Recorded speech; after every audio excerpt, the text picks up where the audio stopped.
माँ ने तुझे कुछ नहीं सिखाया।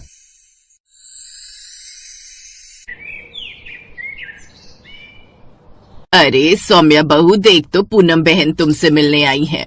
अपनी सास के बुलाने पर सौम्या बाहर आती है। अरे पूनम आंटी, आप आइए बैठिए, मैं आपके लिए पानी लाती हूँ। ये देख सास ने झट से उसे टोकते हुए कहा, बहू ये क्या तमीज है? पहले घर आए हुए मेहमानों के पांव छूते हैं, उसके बाद पानी के लिए पूछते हैं। क्या तेरी माँ ने तुझे कुछ नहीं सिखाया? ये सुनकर सौम्या को थोड़ा अजीब तो लगता है, लेकिन वो चुप रह जाती है और पूनम के पांव छूती है। सौम्या की सास सुमित्रा का स्वभाव ही कुछ ऐसा था। वो अक्सर अपनी बहू को यही ताना देती रहती। ये क्या बहू, चाय में तो तूने इलायची नहीं डाली। तेरी माँ ने तुझे ये भी नहीं सिखाया क्या कि चाय बिना इलायची की अच्छी नहीं बनती? जा अब इसमें इलायची डाल कर ले आ। वो माँ जी, सबकी अपनी अपनी पसंद होती है। अब हमारे यहाँ किसी को चाय में इलायची पसंद नहीं थी, इसलिए हम नहीं डालते थे। तो मुझे लगा यहाँ भी शायद किसी को इलायची वाली चाय पसंद ना हो। तू ना अपने दिमाग के घोड़े ना ज्यादा मत दौड़ाए कर। ये तेरा मायका नहीं ससुराल है, और अब तुझे यहाँ की पसंद का ख्याल रखना चाहिए। खैर, मैं तुझे बताना भूल गई, 2 दिन बाद मैंने घर में कथा रखवाई है। पंडित जी को भी बोल दिया है, शाम को अर्जुन ऑफिस से आएगा तो उसके साथ जाकर सामान ले आऊंगी। और हाँ, हमारे यहाँ कथा के लिए कसार का प्रसाद नई बहुओं के हाथ से ही बनता है, तो तू बढ़िया सा प्रसाद बना दिया उस दिन। जी माँ जी। फिर शाम को अर्जुन के आते ही सुमित्रा अपने बेटे के साथ जाकर जरूरत का सामान ले आती है। 2 दिन बाद उनके घर में कथा थी। सौम्या सुबह जल्दी उठकर सारे घर की साफ सफाई करके गंगा जल छिड़क कर प्रसाद बनाने की तैयारी में लग जाती है। वो प्रसाद के लिए आटे को अच्छे से भून लेती है, जिसके बाद वो चीनी का बुरादा ढूंढती है, लेकिन वो उसे कहीं नहीं मिलता। ये क्या, बुरादा तो माँ जी लाना शायद भूल ही गई सामान में। अब क्या करूँ? हाँ, चीनी डाल देती हूँ। अब वो प्रसाद में चीनी ही डाल देती है और पंडित जी के पास भोग लगाने को देती है। कुछ समय बाद जब सब मेहमान और पंडित जी चले जाते हैं, तो सुमित्रा सौम्या पर भड़क जाती है। कसार के प्रसाद में बुरादा डलता है महारानी, ना कि चीनी। तेरी माँ ने तुझे कुछ नहीं सिखाया। ना जाने कैसे मेरे बेटे की जिंदगी कटेगी इसके साथ। सुमित्रा उस वक्त काफी गुस्से में थी, इसलिए सौम्या चुप रही। सौम्या एक समझदार बहू थी, जो सुबह पहली किरण के साथ जागती और बिना कोई शिकायत किए चुपचाप घर के सारे काम करती। लेकिन फिर भी उसकी सास उसे ताने देने का कोई मौका नहीं छोड़ती। एक रोज सौम्या फोन पर अपनी माँ से बात कर रही होती है। मेरी बच्ची का मन लग गया ना वहाँ? माँ, मन लग तो गया, लेकिन सारा दिन घर के काम करती हूँ। फिर भी माँ जी कोई न कोई कमी निकाल ही देती हैं और हर बात पर एक ही बात बोलती है कि तेरी माँ ने तुझे कुछ नहीं सिखाया। कोई बात नहीं बेटी, बोलने दे, लेकिन तू अपने ससुराल की जिम्मेदारियां निभाने में पीछे मत रहियो। और वैसे भी नया नया घर है, थोड़ा समय तो लगेगा ना एडजस्ट होने में। कुछ दिन बाद सब ठीक हो जाएगा। देखना, तेरा खुद ही मायके आने का मन नहीं करेगा। ऐसा कहकर उमा फोन रख देती है। सौम्या को भी लगता है कि उसकी माँ सही कह रही है। ऐसे ही दिन बीतने लगे। एक रोज सुमित्रा की बेटी अपने दोनों बच्चों के साथ उनके घर आई। ए मेरी बच्ची, कितनी कमजोर लग रही है। तेरी सास तुझे ठीक से कुछ खाने को नहीं देती क्या? कैसी बातें कर रही हो तुम माँ? तुम जानती हो ना, मेरी सास तो गाय है, गाय, जो कि मेरे आगे कुछ नहीं बोलती। तभी ननद के दोनों बच्चे सोफे पर चढ़कर कूदने लगते हैं। इतने में सौम्या भी वहाँ आ जाती है और अपनी ननद के पाँव छूकर कुछ देर बाद कोल्ड ड्रिंक्स और स्नैक्स लेकर आती है। बच्चे अभी भी सोफे पर कूदे जा रहे थे, लेकिन सौम्या उनसे कुछ नहीं कहती।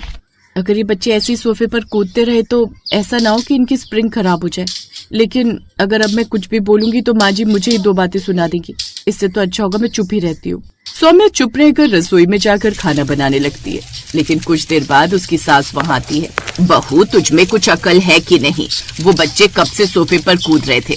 कहीं सोफा टूट फूट जाता तो उन्हें डांट नहीं सकती थी? लेकिन माँ जी मैं... क्यों, तेरे मुंह को किसी ने बंद किया है क्या? सच में तेरी माँ ने तुझे कुछ नहीं सिखाया कि बच्चे घर में कोहराम मचाए तो उन्हें भी कुछ कहना होगा। कमाल है, कुछ ना करो तो तब भी मुझे ही सुनना पड़ता है। अब कुछ दिन तक सौम्या की ननद उनके घर ही रहती है। सौम्या की ननद की शादी को 10 साल हो गए थे और उसके 2 बच्चे थे। वो दोनों बच्चे बड़े शरारती थे, लेकिन फिर भी सौम्या उन्हें कुछ नहीं कहती थी। एक दिन राजीव नहाकर कमरे से बाहर आता है तो गीला टॉवल बेड पर रख देता है, और ये उसकी रोज की आदत थी, जिसे रोज सौम्या ही उठाती। ओह गॉड, न जाने इनकी आदत कब जाएगी। रोज सौम्या ही उस टॉवल को वहाँ से हटाती। इधर उसकी ननद कुछ दिन के लिए मायके आई थी, लेकिन वो कभी भी अपनी भाभी की हेल्प नहीं करती। उसकी ननद की शादी को भले ही 10 साल हो गए थे, लेकिन आज तक उसे चाय बनानी तक नहीं आई थी, जिस कारण उसके पति को अपने घर में नौकरानी रखनी पड़ी। हाँ, लेकिन भले ही उसे कुछ आता नहीं था, लेकिन फिर भी वो दूसरों की कमियां निकालने में पीछे नहीं रहती थी। भाभी ये क्या है? ये इतना तेल क्यों डाल दिया सब्जी में? इतना तेल खाकर मुझे मोटी थोड़ी ना होना है। अरे बेटी, मैं कह रही हूँ ना, इसकी माँ ने कुछ नहीं सिखाया। ये भी नहीं पता कि तेल कितना डालना है सब्जी में। माँ जी रोज तो ठीक ही डालती हूँ, अब कभी कभार गलती से ज्यादा डल भी जाता है। हाँ, जुबान चलवा लो इसकी, बस इसकी कैची की तरह। बाकी इसको किसी चीज से कोई मतलब नहीं। ये सुनकर सौम्या चुप हो जाती है। वो किसी से कुछ नहीं कहती। ऐसे कुछ दिन बीत जाते हैं। एक रोज उनके दरवाजे पर एक भिखारी आया। बेटी, कुछ खाने को दे दे, 2 दिन से कुछ नहीं खाया। पेट में बड़े जोरों की भूख लगी है, कुछ खाने को दे दे। हाँ हाँ बाबा, आप बस थोड़ी देर रुकिए, मैं अभी गर्मा गर्म रोटी बना कर लाती हूँ। अरे ये क्या बाबा, ये आपके पैरों में छाले कैसे पड़े हुए हैं? आपने तो पैरों में चप्पल ही नहीं पहनी। जिसके पास खाने को कुछ ना हो, जेब में 1 रुपया तक ना हो, उसके पास भला चप्पल के पैसे कहाँ से आएंगे? अच्छा कोई बात नहीं, मेरे पास इनकी पुरानी चप्पल रखी हुई है, मैं वही दे दूंगी। कुछ देर बाद सौम्या 4 रोटी और सब्जी उस बाबा को खाने को देती है, जिससे उसका पेट भर जाता है। साथ ही उसे अपनी पति की पुरानी चप्पल भी पहनने को देती है। ये लीजिए बाबा, इन्हें आप पहन लीजिएगा।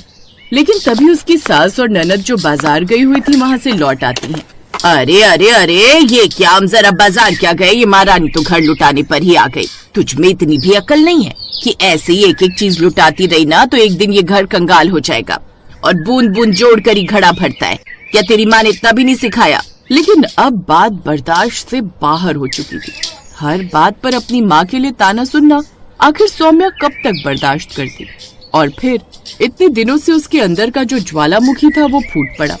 आपने बिल्कुल ठीक कहा माँ जी, मेरी माँ ने मुझे ये नहीं सिखाया कि जब कोई बड़ा बदतमीजी से बात करे तो आपको उससे कैसे बदतमीजी से बात करनी चाहिए, बल्कि वो तो यही सिखाती रही कि चाहे छोटा हो या बड़ा, आपको उससे हमेशा तमीज से ही बात करनी चाहिए। मेरी माँ ने मुझे ये भी नहीं सिखाया कि जब पति गीला टॉवल बिस्तर पर रख दे तो उसे बार बार उठाने की बजाय पति को ऐसा सबक सिखाना चाहिए कि वो दोबारा ये गलती न करे। और मेरी माँ ने मुझे ये भी नहीं सिखाया कि जब आपकी ननद घर आए तो उसकी शादी को भले ही 10 साल हो गए हो, लेकिन उसे एक चाय तक उबालनी नहीं आती। लेकिन वो दूसरों के बनाए हुए खाने में कमियां निकालना बखूबी जानती है, लेकिन फिर भी उसे पलटकर कोई जवाब दे देना, ये भी मेरी माँ ने नहीं सिखाया। कि तुम्हारी सास जो सारा दिन काम करने के बावजूद भी तुम्हें कितने भी ताने मार ले, लेकिन फिर भी उसे कुछ नहीं कहना, बल्कि उनकी दिन रात सेवा करने की बजाय उन्हें पलटकर जवाब देना, ये भी माँ ने नहीं सिखाया मुझे। वो बेचारी तो बस हमेशा यही सिखाती रही कि अपने ससुराल को संजोकर प्यार से रखना। ये सब सुनकर उसके पति, सास और ननद को अपनी गलती का एहसास होता है और उस दिन के बाद वो सभी अपनी अपनी आदतें सुधार लेते हैं। साथ ही उसकी सास भी अब उसे कभी कोई ताना नहीं देती।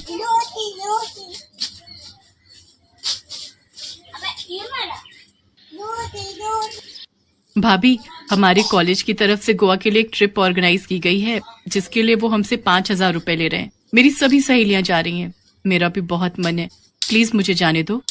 हे राम, 5,000 रुपए! इतने में तो मैं महीने भर का राशन भरवा लूं।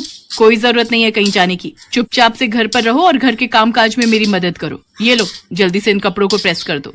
लेकिन भाभी, अभी तो मुझे कॉलेज के लिए देर हो रही है, मैं शाम को आकर सारे कपड़े प्रेस कर दूंगी। अरे पढ़ लिख के कौन सी तू कलेक्टर बन जाएगी? शादी के बाद चूल्हा चौका ही तो संभालना है। चल अब जल्दी से सारे कपड़े प्रेस कर दे। इसके बाद बेचारी शिवानी उस दिन कॉलेज न जाकर सभी कपड़ों को प्रेस करने लग जाती है। शिवानी जब 8 साल की थी तभी उसके माता पिता का देहांत हो गया था। वो अपने भैया भाभी के साथ रहती थी। उसके भैया भाभी उसके साथ अच्छा बर्ताव नहीं करते थे। अगले दिन सुबह जब शिवानी कॉलेज जाती है तो वहाँ उसका बेस्ट फ्रेंड आकाश उससे पूछता है, अरे शिवानी, कल तुम कॉलेज क्यों नहीं आई? पता है मैं कितनी देर तक तुम्हारी राह देखता रहा। बस यूं ही आकाश, एक्चुअली वो घर में काम ज्यादा था। काम ज्यादा था या फिर तुम्हारी भाभी नहीं चाहती थी कि तुम कॉलेज जाओ? हाँ आकाश, दरअसल मेरी भाभी ने ही मुझे आने नहीं दिया। वो नहीं चाहती कि मैं कॉलेज जाऊं और पढ़ाई करूं। अगर मैं घर पर पढ़ना भी चाहूं तो वो कोई ना कोई बहाना बनाकर मुझे काम में लगा देती है। तो तुम उनकी शिकायत अपने भैया से क्यों नहीं करती? भैया से कहकर कोई फायदा नहीं है, वो भी भाभी की तरह हर समय मुझसे लड़ते रहते हैं।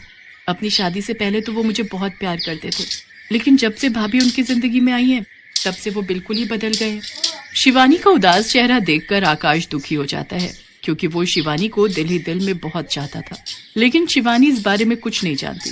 फिर तभी कॉलेज की बेल बजती है और आकाश हंसते हुए शिवानी से कहता है, अरे जल्दी चलो, त्रिपाठी सर का लेक्चर शुरू होने वाला है। अगर देर हो गई ना तो उनका बर्ताव हमारे लिए खराब हो जाएगा। इसके बाद शिवानी और आकाश जोर जोर से हंसने लगते हैं और लेक्चर अटेंड करने के लिए क्लास में चले जाते हैं। ऐसे ही कुछ दिन बीत जाते हैं। फिर एक दिन आकाश शिवानी को अपनी कार में उसके घर छोड़ने चला जाता है, लेकिन गाड़ी से उतरते हुए नैना उसे देख लेती है और शिवानी के घर पहुंचते ही कहने लगती है, ये कोई वक्त है घर आने का? तुम्हारे अंदर कुछ शर्म बची है या नहीं?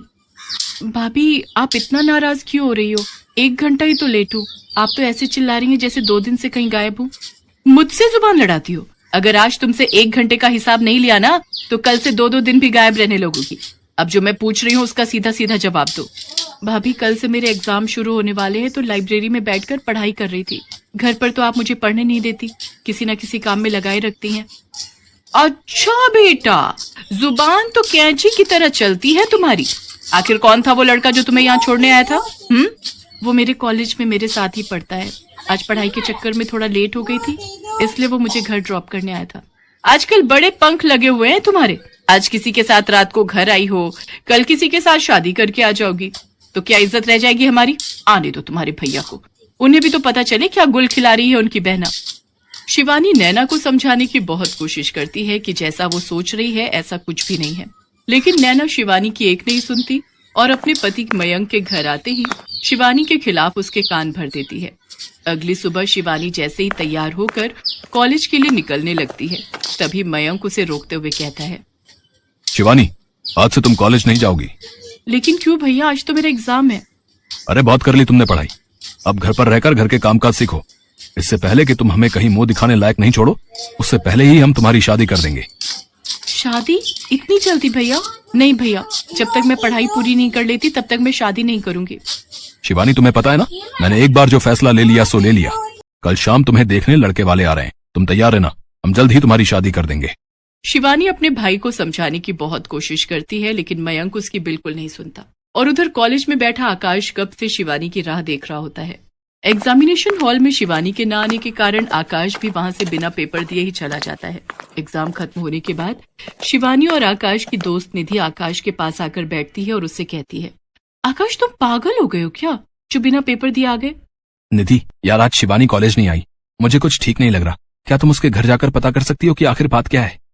हाँ, क्यों नहीं, चली जाऊंगी मैं, लेकिन ये तो बताओ, जब तुम शिवानी से इतना प्यार करते हो तो उसे बोल क्यों नहीं देते? हाँ, तुम सही कह रही हो। अच्छा, उसको जाकर बोलना कि कल सुबह मुझे पहाड़ी वाले मंदिर पर मिले। इसके बाद निधि सीधा शिवानी के घर जाती है और उसे आकाश का मैसेज दे देती है।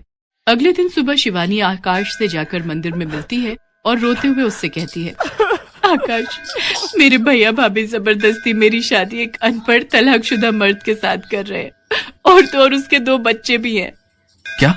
लेकिन वो ऐसा क्यों कर रहे हैं? क्योंकि उसके पास बहुत पैसे हैं और उन्हें लगता है कि अगर मेरी शादी अमीर घर में हो जाएगी तो उन्हें भी किसी चीज की कमी नहीं होगी। निधि ने मुझे सब बता दिया है और अब इस दलदल से निकलने का सिर्फ एक ही रास्ता है कि तुम अपने भैया भाभी का घर छोड़ दो। लेकिन फिर मैं कहाँ जाऊंगी?